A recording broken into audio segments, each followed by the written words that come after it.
Hello दोस्तों। स्वागत है आप सभी का एग्ज़ाम टाइम में। दोस्तों मेरा नाम प्रियंका पाठक। हम एमपीपीसी प्री प्रिपरेशन में यूनिट 10 को कवर कर रहे हैं, जिसमें हम ऑब्जेक्टिव टाइप क्वेश्चंस देख रहे हैं। दोस्तों इसकी पीडीएफ खरीदना आप ना भूलें।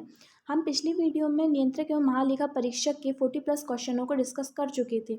दोस्तों ये हमारी सीरीज़ की 7th वीडियो है नीति आयोग, जिसमें हम क्वेश्चनों को देखेंगे और नीति आयोग को इस वीडियो में कंप्लीट करने की कोशिश करेंगे। दोस्तों अगर आपने पिछली वीडियो नहीं देखी है तो उन्हें ज़रूर देखें। चलिए डिस्कस करते हैं। पहला क्वेश्चन, योजना आयोग को प्रतिस्थापित करते हुए निम्नांकित में से किस दिन नीति आयोग अस्तित्व में आया? तो इसका आंसर है सी, 1 जनवरी 1950 को। आगे देखते हैं, योजना आयोग की स्थापना कब हुई? दोस्तों इसका आंसर है बी, 15 मार्च 1950 को योजना आयोग की स्थापना की गई। दोस्तों ये ना ही संवैधानिक निकाय है ना ही सांविधिक निकाय था, ये संसद द्वारा एक कानून के द्वारा बना था और वर्तमान में नीति आयोग एक सलाहकारी निकाय के रूप में कार्य कर रहा है।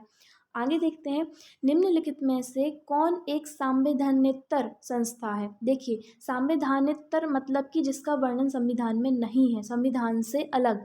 तो इसका आंसर है डी, नीति आयोग। अगला क्वेश्चन है, वित्त आयोग एवं योजना आयोग के परस्पर विलय का प्रस्ताव किसने दिया था? तो इसका आंसर है एम.बी. माथुर ने।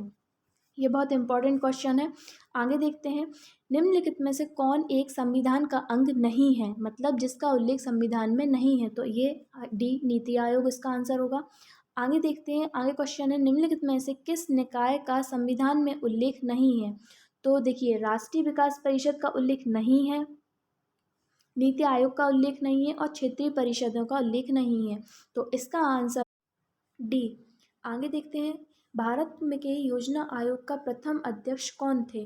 तो दोस्तों जब योजना आयोग बना था तो इसके अध्यक्ष प्रधानमंत्री होते हैं, तो तात्कालीन समय में पंडित जवाहरलाल नेहरू इसके प्रथम अध्यक्ष थे।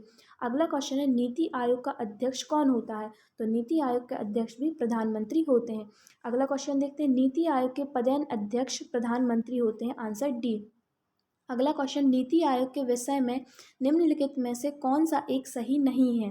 तो दोस्तों यह इसका गठन योजना आयोग के स्थान पर किया गया, यह सही है। क्वेश्चन ने पूछा सही नहीं है। यह एक पूर्वकालिक अध्यक्ष, इसका एक पूर्णकालिक अध्यक्ष नहीं होता है, क्योंकि जैसे ही प्रधानमंत्री बदलते हैं 5 वर्ष पश्चात और यह अध्यक्ष भी बदल जाएंगे, तो ये जो है ऑप्शन बी सही नहीं है। आगे देखते हैं अगला क्वेश्चन, इनमें से कौन नीति आयोग के संबंध से संबंधित हैं? तो 12वीं का 12th का आंसर है नरेंद्र मोदी। नीति आयोग का उपाध्यक्ष किसके समकक्ष होता है? तो इसका आंसर है सी, यह कैबिनेट मंत्री के समकक्ष होता है। भारत में इनमें से कौन योजना आयोग का उपाध्यक्ष नहीं रहा? तो इसका आंसर है सी, पी चिदम्बरम। मनमोहन सिंह जो थे वह रहे हैं, प्रणब मुखर्जी रहे हैं और मोंटेक अहलुवालिया रहे हैं। तो जो पी चिदम्बरम है यह उपाध्यक्ष नहीं रहे। अगला क्वेश्चन है, निम्नलिखित में से कौन सा कथन सही नहीं है? दोस्तों ऐसे क्वेश्चनों में गलती करना ना भूलें, जल्दबाजी में ना पढ़ें। यहाँ पूछा कौन सा सही नहीं है, तो इसका आंसर है सी, नीति आयोग के सचिव का दर्जा कैबिनेट मंत्री के स्तर का रहता है। अगला क्वेश्चन है, भारत में राष्ट्रीय विकास परिषद कब गठित की गई? तो इसका आंसर है डी, 6 अगस्त 1952 को राष्ट्रीय विकास परिषद की स्थापना की गई। अगला क्वेश्चन है, योजना आयोग को समाप्त किस प्रधानमंत्री ने किया था? तो दोस्तों इसका आंसर है ए, नरेंद्र मोदी के द्वारा। अगला क्वेश्चन है, नीति आयोग के बारे में विचार करें। नीति निर्माण और कार्यक्रम की रूपरेखा तैयार करना, यह सही है। शहरी संघवाद को बढ़ावा देना, यह भी सही है। नीतियों का अनुवीक्षण और मूल्यांकन करना, यह भी सही है। सरकार के थिंक टैंक एवं ज्ञान एवं नमोनेश के हब के रूप में कार्य करना, ये चारों ही ऑप्शन सही हैं। तो हम आगे इसके देखते हैं, आंसर होगा डी, उपर्युक्त चारों। आगे देखते हैं, नीति आयोग के उपाध्यक्ष की नियुक्ति इनमें से कौन करता है? तो इसका आंसर है बी, प्रधानमंत्री के द्वारा उपाध्यक्ष की नियुक्ति की जाती है। अगला क्वेश्चन है, नीति आयोग का वर्तमान में उपाध्यक्ष कौन है? तो इसका आंसर है सी, राजीव कुमार। यह वर्तमान में उपाध्यक्ष है नीति आयोग के। आगे देखते हैं, अगला क्वेश्चन है, नीति आयोग के वर्तमान सीईओ इनमें से कौन है? तो इसका आंसर है बी, अमिताभ कांत। यह वर्तमान सीईओ हैं नीति आयोग के। आगे देखते हैं, अगला क्वेश्चन है, नीति आयोग के प्रथम उपाध्यक्ष कौन थे?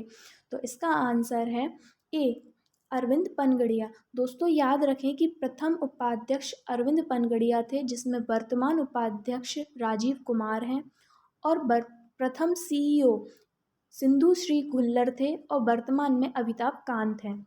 ये चारों पॉइंट बहुत अच्छे से याद कर लें। आगे देखते हैं, अगला क्वेश्चन है नीति आयोग की शासकीय परिषद के बारे में विचार कीजिए।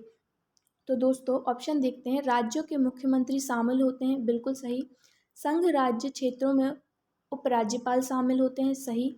विधानसभा वाले संघ राज्य क्षेत्रों में मुख्यमंत्री शामिल होते हैं, सही। राज्यों के राज्यपाल भी शामिल होते हैं। तो हम इसका ऑप्शंस देखते हैं, इसका ऑप्शन है डी। ये चारों ही ऑप्शन बिल्कुल सही हैं। नीति आयोग में किसने पदेन सदस्यों को प्रधानमंत्री केंद्रीय मंत्रिपरिषद से, तो दोस्तों प्रधानमंत्री द्वारा केंद्रीय मंत्रिपरिषद से अधिकतम 4 सदस्यों को नामांकित किया जा सकता है। अगला क्वेश्चन, नीति आयोग की प्रथम मुख्य कार्यपालन अधिकारी कौन थे? तो इसका आंसर है सी, सिंधु श्री गुल्लर प्रथम अधिकारी थे और वर्तमान में अमिताभ कांत हैं। अगला क्वेश्चन है, निम्नलिखित में से कौन सी संस्था बजट की तैयारी में शामिल नहीं होती है? तो इसका आंसर है बी, नीति आयोग बजट में शामिल नहीं होती है। पिछली वीडियो में हम देख चुके हैं कि नियंत्रक एवं महालेखा परीक्षक, वित्त मंत्रालय और वित्त आयोग यह बजट तैयार करने में शामिल होते हैं। आगे देखते हैं, अगला क्वेश्चन है, नीति आयोग के उपाध्यक्ष के बारे में इनमें से कौन सा कथन सही है? तो देखिए, इसकी नियुक्ति राष्ट्रपति द्वारा की जाती है, ये सही नहीं है। उसे कैबिनेट मंत्री का दर्जा प्राप्त होता है, बिल्कुल सही। नियुक्ति प्रधानमंत्री द्वारा की जाती है। वह कैबिनेट की बैठकों में विशेष आमंत्रित सदस्य के रूप में शामिल होते हैं, ये सही नहीं है। आगे देखते हैं, अगला ऑप्शन है, वह केंद्रीय मंत्रिमंडल के सदस्य होते हैं, बिल्कुल सही। और वह आयोग का वास्तविक कार्यकारी प्रमुख होता है, सही। तो इसका आंसर है सी। यहाँ पे बी, डी और ई उत्तर बिल्कुल सही है। अगला क्वेश्चन है, नीति आयोग के बारे में कौन सा तथ्य आयोग की सही व्याख्या नहीं करता है? देखिए, अब नीति आयोग लाने के कारण क्या था? जो योजना आयोग था वो टॉप टू बॉटम अप्रोच पर कार्य करता था और जो नीति आयोग है वो बॉटम टू टॉप अप्रोच पर काम करता है। तो इसमें पूछा है कि कौन सा कार्य नहीं करता है, तो यह कार्य करता है। यह राज्यों की भूमिका प्रबल है, यहाँ पर वित्तीय आवंटन का प्रमुख कार्यकर्ता धरता होता है, ये गलत है। और ये सहकारी संघवाद पर जोर देता है। तो इसका आंसर 28वें का आंसर है सी, वित्तीय आवंटन का प्रमुख कर्ता धरता नीति आयोग नहीं होता है। अगला क्वेश्चन है, नीति आयोग का पूर्ण रूप क्या है? दोस्तों ये बहुत इंपॉर्टेंट क्वेश्चन है। इसका आंसर है बी, राष्ट्रीय भारत परिवर्तन संस्थान। आगे देखते हैं, नीति आयोग से संबंधित इनमें से कौन सा तथ्य सही नहीं है? तो इसका आंसर है सी, उपाध्यक्ष की नियुक्ति राष्ट्रपति द्वारा की जाती है। हम जानते हैं कि उपाध्यक्ष की नियुक्ति प्रधानमंत्री द्वारा की जाती है। अगला क्वेश्चन है, नीति आयोग से संबंधित कौन सा कथन असत्य है? तो हम ऑप्शन देखते हैं, इसके ऑप्शंस हैं, पहला है, नीति आयोग का उद्देश्य सतत विकास लक्ष्यों को प्राप्त करना और देश में सहकारी संघवाद को बढ़ावा देना, ये बिल्कुल सही है।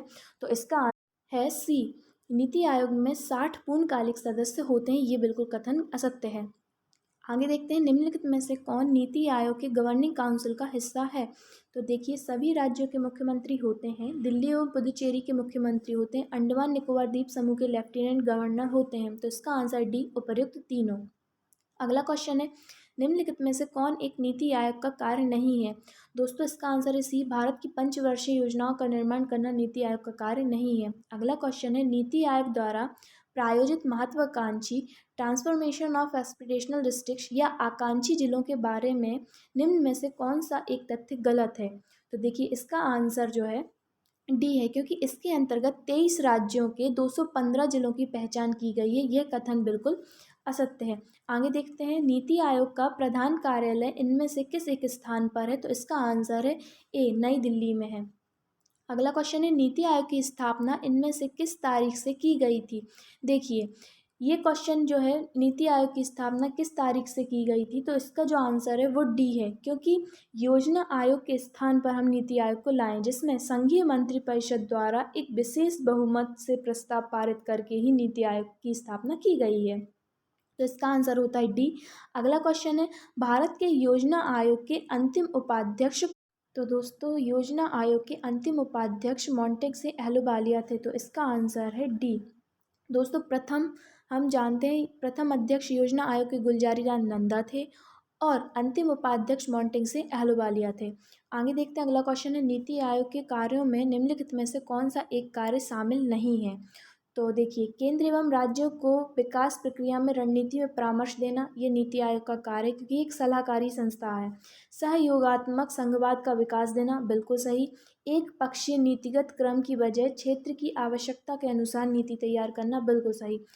परंतु यह भारत की पंचवर्षीय योजनाओं का निर्माण नहीं करता, तो इसका आंसर होगा डी, यह कथन असत्य है।